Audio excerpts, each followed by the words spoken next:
Hello guys, Assalamualaikum dan salam sejahtera. So hari ni hari last raya, last Syawal. Kita nak beraya rumah Abang Azlan. Rumah Papa Zola ke Man? Betul. Rumah dia dekat mana? Tak tahu ya. Nanti betul polis. Okey. Bye Akak. Bye.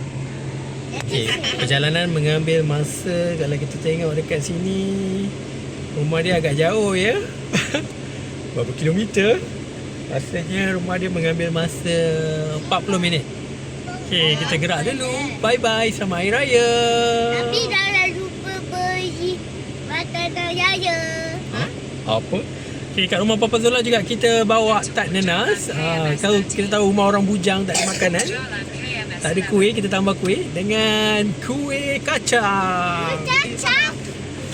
Dengan kuaci untuk membawa. Okey, bye-bye.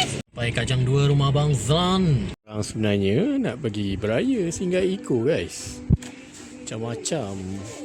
Beli pelampung. Beraya di Eco. Kita dah sampai rumah Abang Zan. Sekarang kena sidai dekat Robi. Aircon rosak guys. Aircon rosak. Tengok guys ambil gambar. Wah, panas. Panas.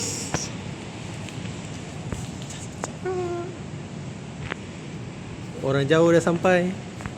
Orang jauh dah sampai. Orang lab dah sampai guys. Korang gerak pukul apa dia? Okay, mengumumkan ketibaan lab Sunway. Sekarang kita kat lobby A1 menunggu Papa Zola untuk turun. Tak ada line ke rumah dia? Sini tak ada line guys. Mati mana? Mana apa? Pegang lah. Je. Jom masuk. Ni yang datang. Kita tengok lauk kat rumah Abang Azlan. Oh, nasi tomato.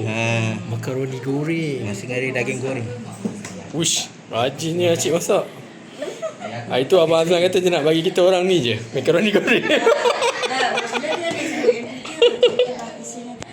Oh, lama. Baik dah bagi tak dapat makaroni. Ramai penuh keluarga sama ni. Ui, ada pencu. Kalau dia jalan kaki je. Boleh masuk Jalan kaki. Tapi tetamu kita yang paling jauh. Kita pastilah dia berada kat Cientos semua kan. jiran sebelah rumah paling last datang. Datang paling lambat. Asal Nisa dah kurus? Cucuk Monjaro ke? Kalau kata kekurusan. Paling dekat ni. Datang paling lambat. Okay, tuan rumah.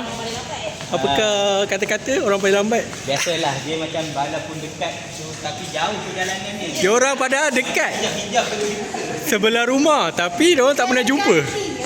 Tak pernah jumpa sebelah rumah. Bagi banyak sikit. Nanti tuan rumah kata tak ada video.